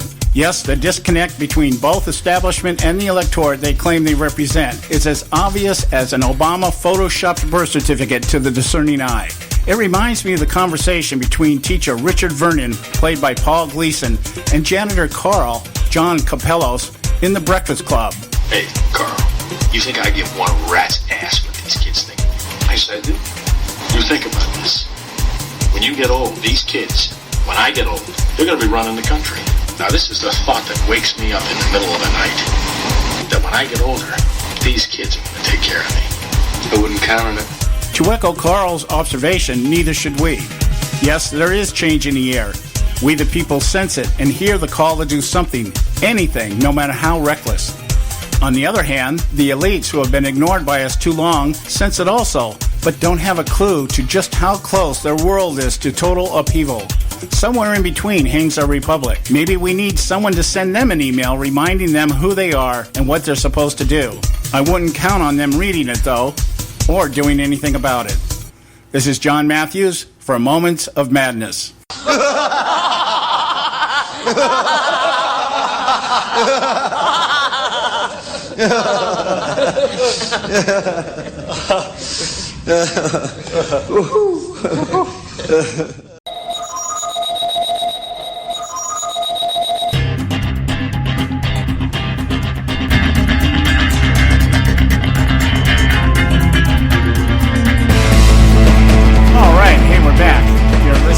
Conservative Syndicate, Real Conservative Talk from Real Conservatives. I'm your host, John Matthews, along with Joe Hakos, and I want to get back into this thing. I am totally intrigued here, reading this thing, and it fits so well what we actually have been talking off and on during the course of the day. If you've really been paying attention, read between the lines here, some of the comments that we've been making.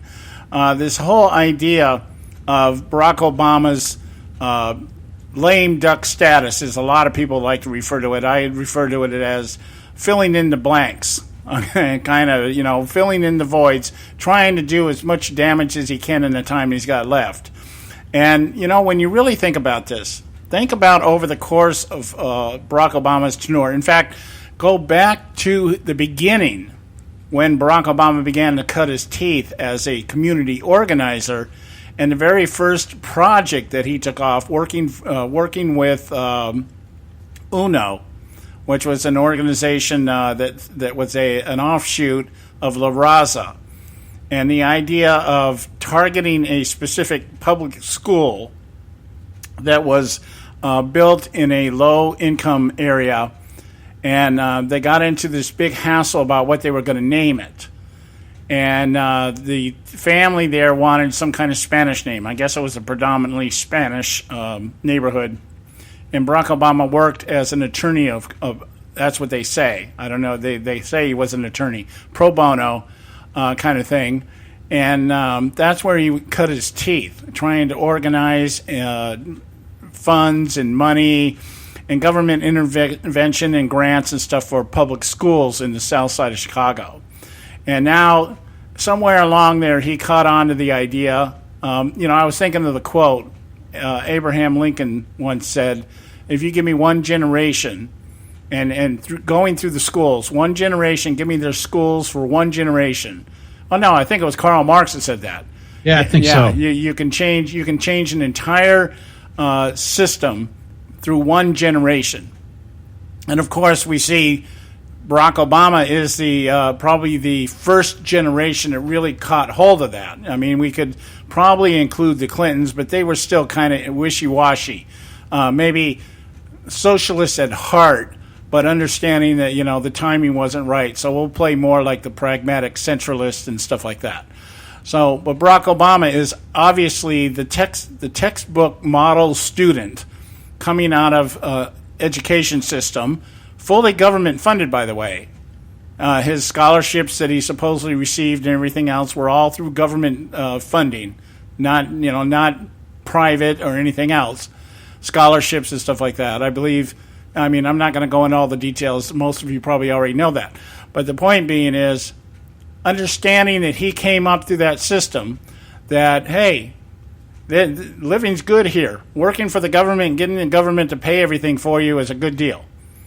So now we're sitting here, his last 6 months in office, 7 months in office, however long he's got left here.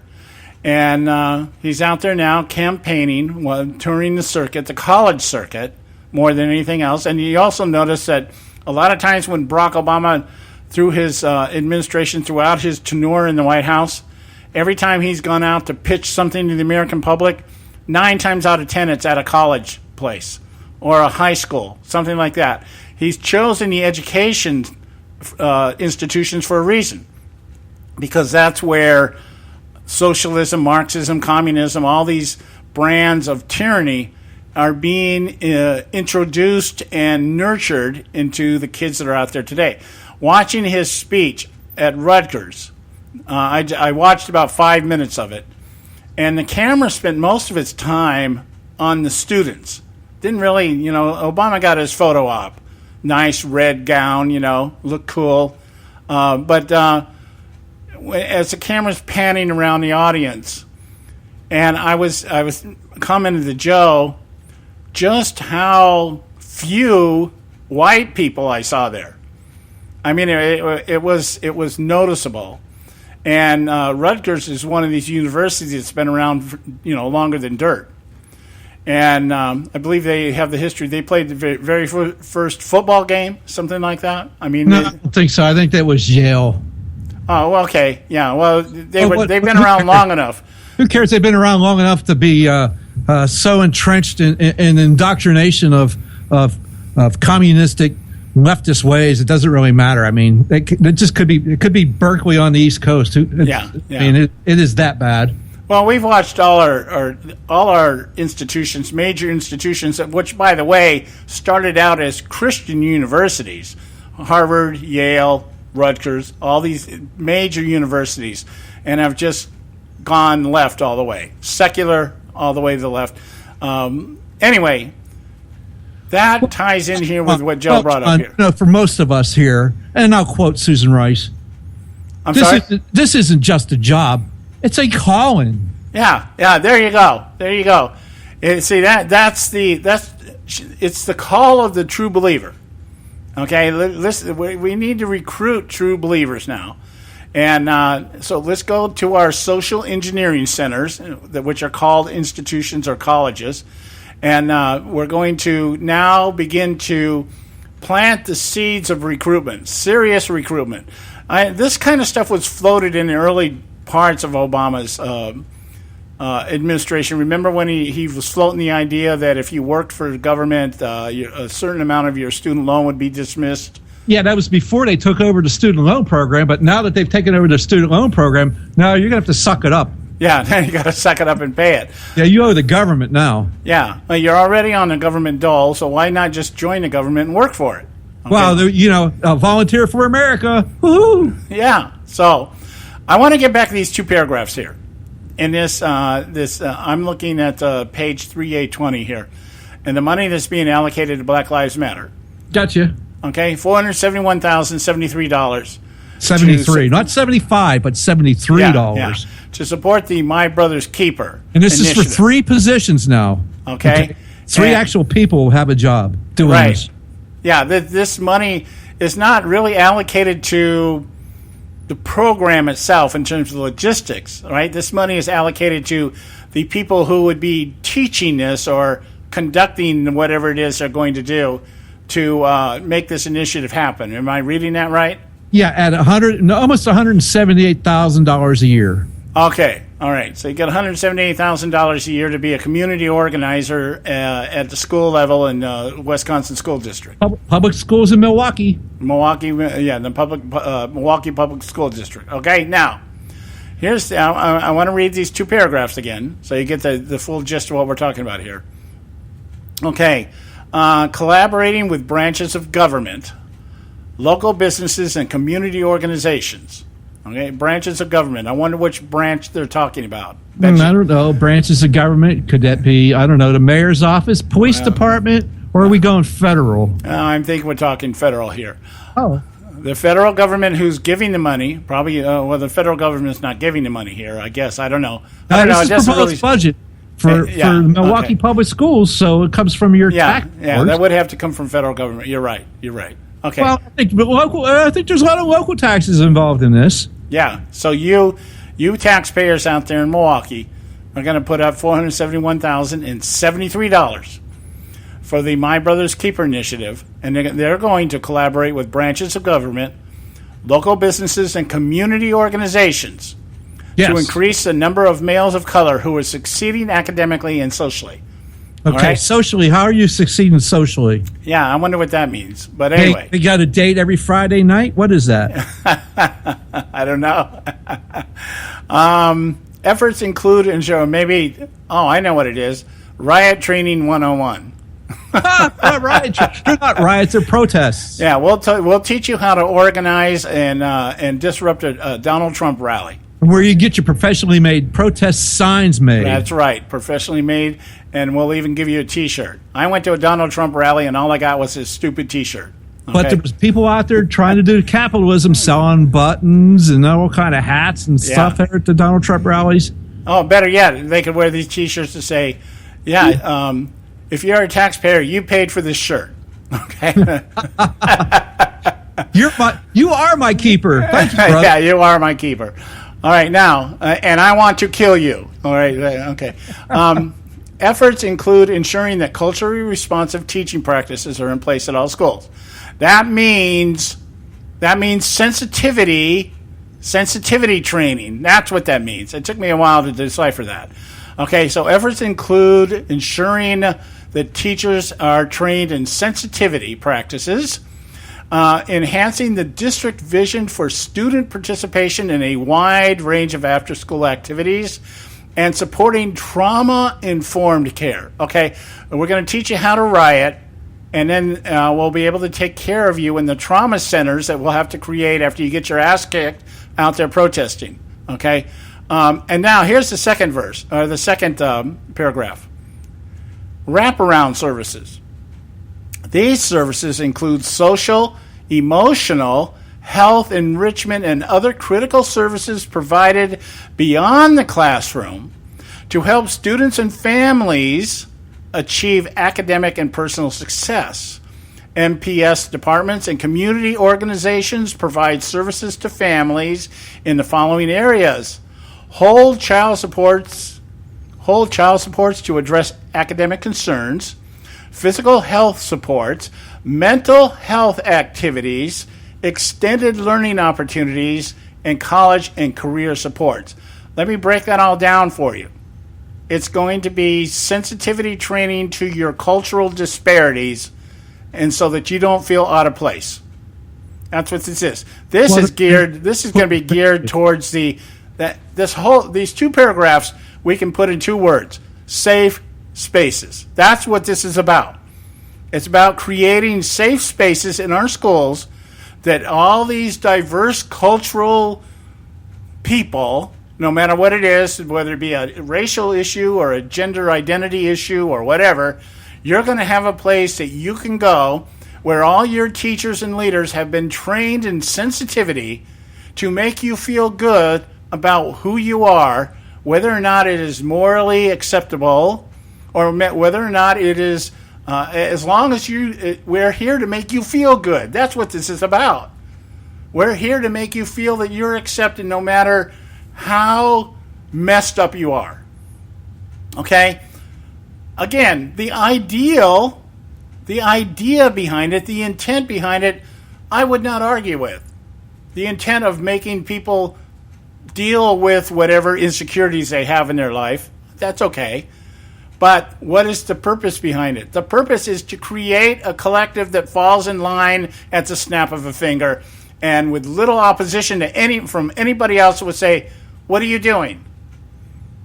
They're going to appropriate $2.8 million again because they did the same thing last year. Yeah. Okay. For that wraparound program. Yeah. So there it is. That's what this is about. It's definitely what this is about.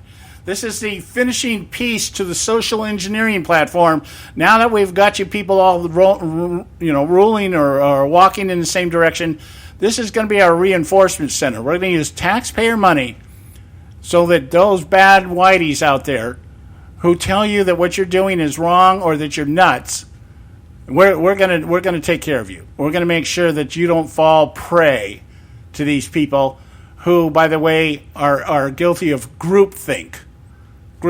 And we'll talk about that when we get back here. We're at the bottom of the hour. Because this is in Milwaukee public schools. This is before they ever get to college. Yeah. Oh, yeah. This is preparatory social engineering. Okay, that's what it is. So that when you get to college, you can learn how to become a community organizer. That's what this is all about. This is the prep school for community organization. We'll be right back, guys. On this, we'll be right back. Stay with us right here, Conservative Syndicate. State Talk Radio, WRS Cleveland. Hey, I'll make you a deal. Give me 60 seconds and I'll give you directions to the Fountain of Youth. Okay, I'm joking. Well, kind of joking. No fountains, but youth, I got. Nature's Youth and their premier anti-aging product, Nature's Youth RSF. With your sensible diet and exercise plan, Nature's Youth RSF can help you look and feel better. RSF is an all-natural amino acid supplement that supports your body to naturally increase HGH levels without any synthetic hormones. And elevated HGH levels can contribute to increased energy, improved libido, reduced body fat, and improved exercise capacity. Let's be honest, who doesn't want to look and feel younger? Visit the newly designed website at naturesyouth.com or call 800-333-6923. That's 800-333-6923 and like them on Facebook and you'll be included in contest and exclusive offers. What a deal. Oh, speaking of deals, my time's about up. 800-333-6923 or naturesyouth.com. Who needs a fountain anyway? Call today. Extend your life with Extendovite. When I had a heart attack at 42, I was not sure what the future held. But a year later, the doctors could find nothing wrong with me and took me off all my medication. What did I do? I took a herbal mixture of garlic, cayenne, and a few other herbs mixed in liquid form. I now call this Extendovite. I would have never believed that a few simple herbs could actually change my life like they did. Now it's your turn to see what the powers of garlic and cayenne can do for you. For only $69.95 plus shipping and handling for a 2-month supply of either capsules or liquid, you too can begin on your path to better health. For more information, call 1-877-928-8822. That's 1-877-928-8822. Or visit our website at heartdrop.com. Extend your life with Extendovite. I've owned my company for 14 years now, and I can tell you that payroll is a 4-letter word. I hate doing it. It eats up hours I don't have, and it costs me money I could be saving. But my accountant's too expensive, and I'm not sure who to call. But I know I need help. We're Paychex, and we take all the hassles out of small business payroll. We save you time and money. It's easy. Call, fax, or give us your payroll information securely online, and we take care of the rest. We calculate the correct taxes, manage payments and direct deposits. We even send out your checks. Payroll doesn't need to be a 4-letter word anymore. We're so sure that we can save you time and money that we'll give you a month's payroll free. Just for calling 877-663-3830. Get 1 month's payroll for free. Call Paychex right now. 877-663-3830. That's 877-663-3830. Do you use the blue pill to charge your sex life? Have you been thinking about trying the blue pill? What if we can promise you the same results for less than $3 a pill? If you're paying $20 a pill for the other pills, you're getting taken to the cleaners. Our pill delivers the exact same results for less than $3. We'll do the math for you. You'll save more than $16 a pill for the same results. Want more? We'll give you 40 blue pills or 40 yellow pills for $99 and add 4 more pills free. You save more than $500. You don't have to be a rocket scientist to know what to do next. You need to call and get your 44 pills for just $99. Stop overpaying for the other blue pills. Call us and start saving a ton of money for the exact same results. Ordering is fast and easy with your pills delivered to your door in a non-marked package. 800-814-5188. 800-814-5188. 800-814-5188. That's 800-814-5188. Hey, Bugsy, you hear the news about Vinny? Yeah, it's a real shame. He owed money to the IRS and they finally cut up with him. Just like Al Capone. If the IRS can get the Capone, imagine what they can do to little old Vinny, huh? Poor cat, he was on top of the world. Then bada boom, bada bing. What Vinny needs now is an offer he can't refuse. Hey, you got a tax problem? Does the IRS claim you owe them a bunch of dough? They can get you too. So call the tax relief line now and learn if you qualify to negotiate your $10,000 plus IRS tax debt for up to a 75% savings. Don't be like Al or Vinny and get busted. Make this free call now. Learn how you may be able to pay the IRS less. Call now. 866-657-8474. 866-657-8474. 866-657-8474. 866-657-8474.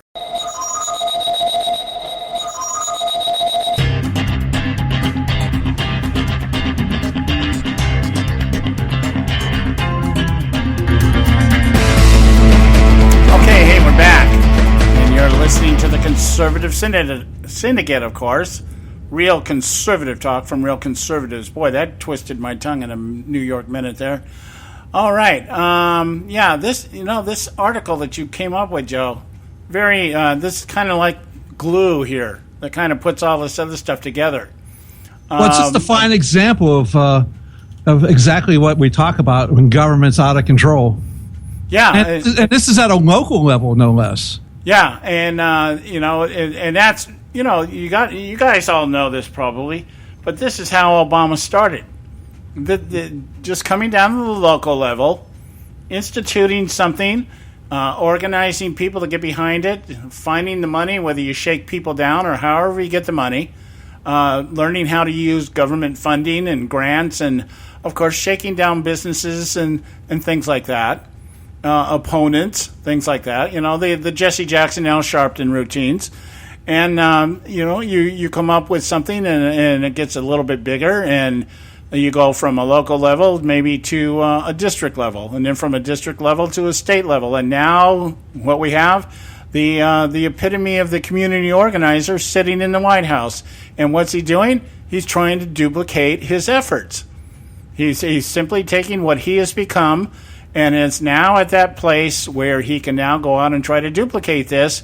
So by the time he leaves office, and he can go out and move into the UN headquarters and try to implement it on a global scale.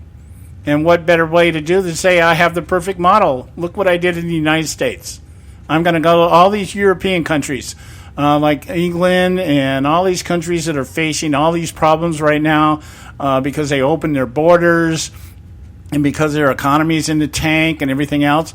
And he's going to come and say, look what I did. I fundamentally transformed the United States of America.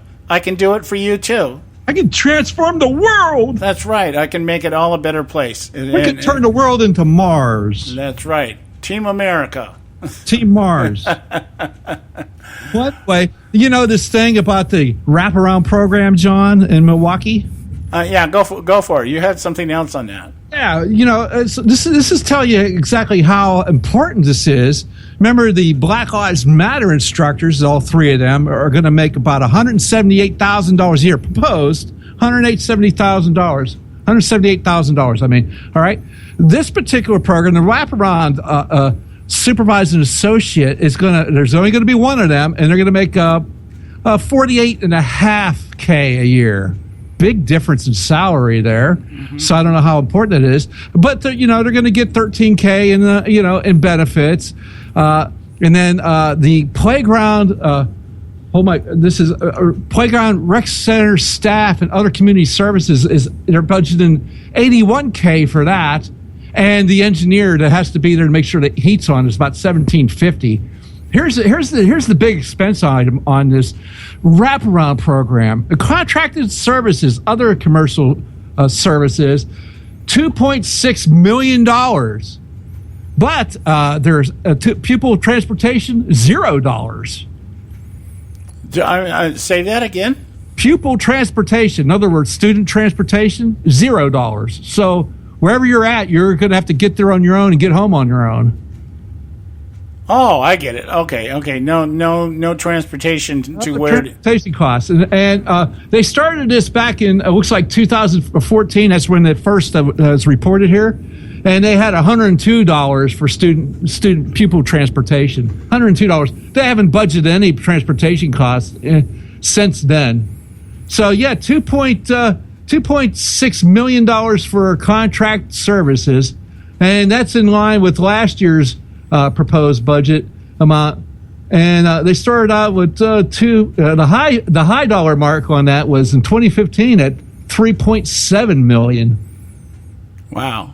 And so they're going to build these. This is all locally funded out of the Milwaukee School District. Your tax dollars right there. Okay, so we are going, and now that you mention it, let's just take this in just a little bit of a different direction here. If this is happening in Milwaukee, Wisconsin, yes, the home of Scott Walker. Oh yes, okay, yeah, I wonder what's going to happen when that comes down the pipe here. I don't know. I mean, this is local schools. Oh yeah, well, I mean, this is going to be federal money. There's no doubt about that. Well, I don't know about that. This is the Milwaukee Public Schools budget. That's what I keep trying to tell you here. They got obviously a huge budget because it's a big school district. And you can see that in that 300-page document I sent you. It's got all kinds of schools everywhere, all over the place. So it's pretty big. It'd be like Chicago public schools or L.A. public schools. Yeah. I just find it kind of rather fascinating that would be happening in Scott Walker's turf. I don't know how much of this would be federally funded, but this is the proposed budget that he's putting out, that he's sending out to other members of the school board there, and obviously maybe the public gets to vote on this somewhat, or at least go, no, we don't want to pay for this program, or we don't want to pay for that program. But I find it kind of exciting to go that as the worth is for the Black Lives Matter part, they're going to make $178K a year, and the person with the wraparound program that kind of almost sounded like it was worthwhile, they're going to get $48K, not even $50K a year. Well, maybe they finally found a place where they can stick Bill Ayers. Yeah, here's how you make bomb making 101. Yeah. So, I mean, after all, he's the one that kind of let it out of the bag during the fiasco that took place in Chicago at the Trump rally. He was interviewed. I forget where he was interviewed, but he's the one who kind of let it out of the bag and said something along the lines of, "We did this," like inclusive, like. We're kind of in, and we know that MoveOn.org is behind all this. The Soros funded group. Yeah. So it's kind of a self-loathing Jew that he is. I'm just kind of interested if somewhere down the line here we won't see some kind of at least pushback by Walker to some degree or not. We may or may not. I don't know. But I would think the citizens of Milwaukee that have to spend money or send their tax dollars to Milwaukee Public Schools might want to be a bit interested in this. Maybe do something about it if they don't believe that the organization founded on the lie, Black Lives Matter, should not be funded at almost $500K by their tax dollars. Yeah. Well, I think the initial indication or my gut check would tell me that Milwaukee was chosen probably because they're very in line with what Obama thinks, which means that could mean, in terms of local politicians, district councilmen and stuff like that, maybe this is something that Walker will just turn a blind eye to. But, it just dawned on me that this is his state, a guy that has a long record of fighting against this kind of stuff and breaking unions, everything else. I'm just kind of curious as to whether this has hit his desk yet or whether he plans to do anything or not. It's just, kind of a collateral subject here, but it's kind of pick your battles, I guess. Yeah, it could be. But tying this into the big picture here, what we started the show out talking about, we've kind of danced. Care about your community. Yeah. There's no more work, more rewarding, more exhilarating, no way to have a greater impact than public service. This is the stuff that grabs me. Is that this is what we've been saying now for quite a while. They don't even hide this. They don't even hide what they're doing anymore. They don't have to hide it. Bernie Sanders tore this thing wide open. I mean, he basically. That's why I'm almost thinking that somewhere along the line here, Obama's got to be thinking, and within his inner circle, Bernie Sanders is the greatest thing that happened to the Democrat Party since Barack Obama. Absolutely, they're thinking that because now they're out in the daylight and nobody's squashing these little bugs. Yeah, and the very people that you're now trying to pander to and that you've been engineering socially for the last 30 years at least, and now this new generation is coming up here fully on board en masse. Barack Obama basically, when he was coming up through the ranks, was still kind of a minority, and I'm not talking about his race. I'm just talking about his whole ideological slant. In the terms that most people that are into the Marxism and all that other kind of stuff, they were still kind of stealthy about it, still kind of closet commies, that kind of thing. Yeah. But Barack Obama is one of the first ones to actually come to surface and say, and even he never has really admitted what he really is. Well, these Fabian socialists would hide behind their little tendencies, and they would push and nudge and push. Now they're downright putting a foot in your back and kicking you towards what they want. Right. It's just, and that's the liberal doublespeak we've been talking about, is the idea that you can come out and say things here. I'm trying to look through this for instance here, this whole idea here. I want to go down here. I'm going to go down here to the remarks of Susan Rice at the Florida University, International University here. And I want to just kind of give you an idea here. We got to go to a break here, but when we come back, I'm going to read you a little bit, a couple of paragraphs, so that you get the sense of liberal doublespeak that we're talking about, and then translate it to what it really means, because it is doublespeak. So stay with us right here at the Conservative Syndicate. Don't go away. You can catch all our archives at theconservativesyndicate.net. The Conservative Syndicate. Real conservative talk from real conservatives.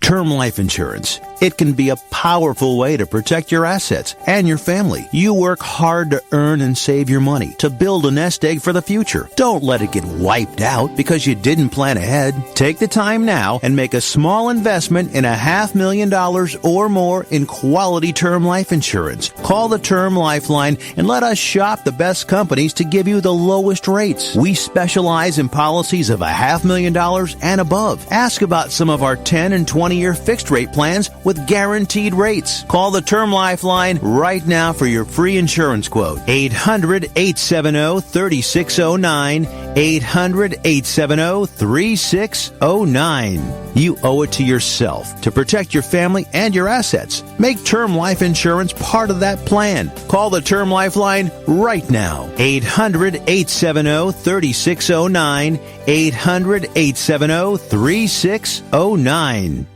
Hey folks, if you're like me, you don't place a whole lot of trust in today's media for the real truth and facts regarding the volatile world of finance and politics. When I want the real scoop on money, I go to the most trusted source I know, my good friend and colleague, Bob Cardoso. Bob is a noted expert with a PhD in international finance who airs his nationally known, globally syndicated show, Robert Cardoso Live, daily, Monday through Friday from 4 to 6 p.m. Pacific Time. With Bob, you'll get the right information at the right time from someone who knows his business and can help you make the right decision concerning yours. Again, Bob airs daily, Monday through Friday from 4 to 6 p.m. Pacific Time. Visit his website at robertcardosolive.com for information regarding stations and topics. That's robertcardosolive.com. Check Bob out. You'll be glad you did.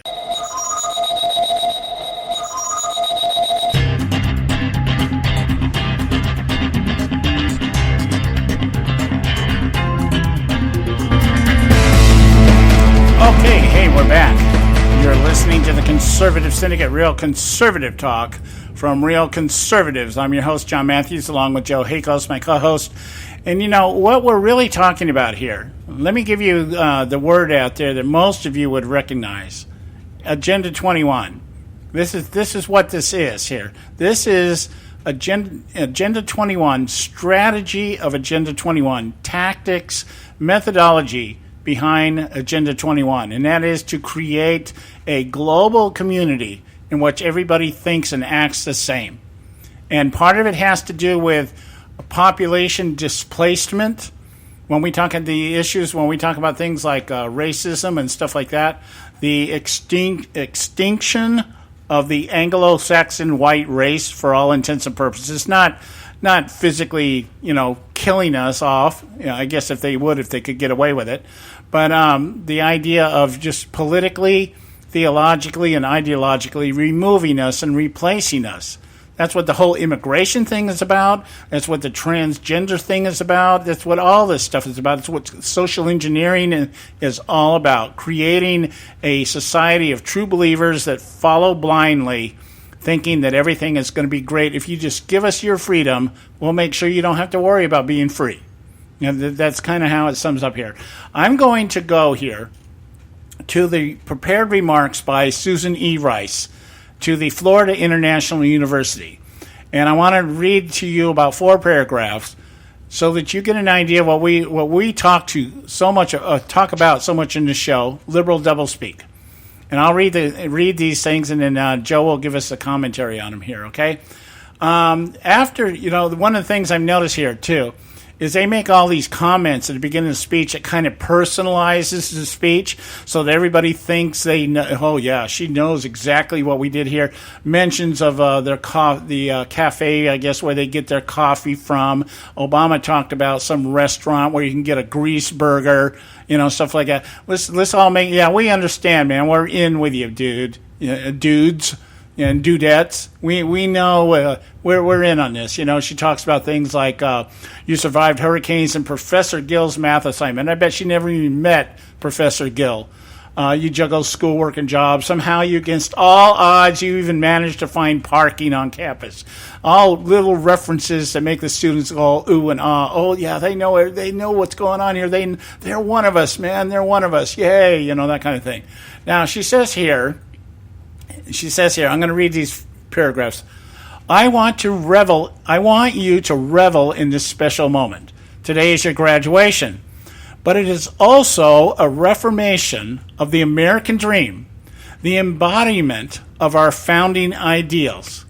In a world where great gaps persist between those with power and privilege and those without, education is still the great equalizer. No matter where you come from, no matter what language you grew up speaking, this diploma is your passport to a future of possibility. Well, that sounds so American, doesn't it? Because it is. It sounds American because it is American. I've seen this in my own family. My mother's parents immigrated from Jamaica to Portland, Maine in 1912. My grandfather was a janitor. My grandmother worked as a maid and a seamstress. Neither had much formal education, but they scrapped and saved and sent all 5 of their kids to college. Yeah, American dream. My wonderful mom has devoted her career to expanding higher education opportunities for all. She must be a teacher. My beloved late father was born in segregated South Carolina. He was a Tuskegee Airman, and through sheer talent and willpower rose to become an accomplished economist and a governor of the Federal Reserve. Because my parents refused to accept the limits society imposed, and because my grandfather bent over a broom, I stand here as a national security advisor to the President of the United States. That is the incredible power and the enduring promise of this great country. It is the insistent tug of hope that has drawn generations of immigrants and refugees to our shores. That notion, President Obama says, that here in this country we can make our lives what we will. Now, that all sounds American, doesn't it? I mean, any American could get up and give that speech, and you would think as an American, yeah, I'm proud to be an American. But what's the meaning of all that, Joe? Liberal doublespeak, what are they saying? The government did it. Yeah, what they're saying is we did it, but you can't. Well, they're going, hey, this happened a long time ago. Her grandfather pushed a broom. You know, it's we don't hear this, but it's like, okay, we don't hear the rest of it. Just how did these poor people send their kids to college? They worked. Well, yeah, they worked. Did they work hard enough to get them to college all on their own, or did they have some help? Well, they might have, and they might not have. Some of them probably did. Some of them probably didn't. I mean, there are some. The one thing that I am actually proud of is her father was a Tuskegee Airman. Yeah, those folks who went some crap, and they fought it the right way. Mm-hmm. They just opposed it. Never let it freaking bother them to the point where you could get outrageously crazy about it. They went about their jobs and did it the right way to the point they could no longer be ignored. Yeah, what they did was they bucked up and they went out, and in spite of whatever discrimination, and I'm sure there was, we know that the Tuskegee Airmen were not allowed to fly with the white guys. Okay, the racism existed. Yeah, but it was a segregated military by Woodrow Wilson, right? Liberal Democrat. He segregated the military. Right, but they overcame their circumstances and accomplished something great with their life anyways. Yeah, now they did their job and they did it right and they did it very, very well. Right, and they could not be ignored. They could no longer be ignored. Right, and you would, as an American, you would say, yes, this is a great story. This is everything she said here is accurate and true to a T.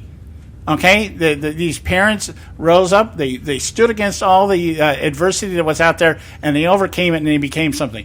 Now, let me read you the next paragraph. Okay. Okay, because here's where it becomes the kicker. All right.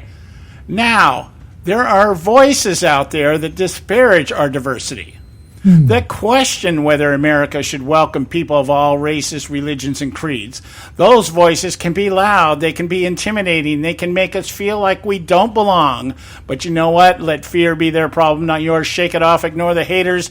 And don't you dare let them slow you down. And by the way, I'm here to tell you as a representative of the U.S. government that I'm going to make sure that we make sure that you get everything that we think you're entitled to at the expense of the haters and everybody else out there who's trying to keep you down.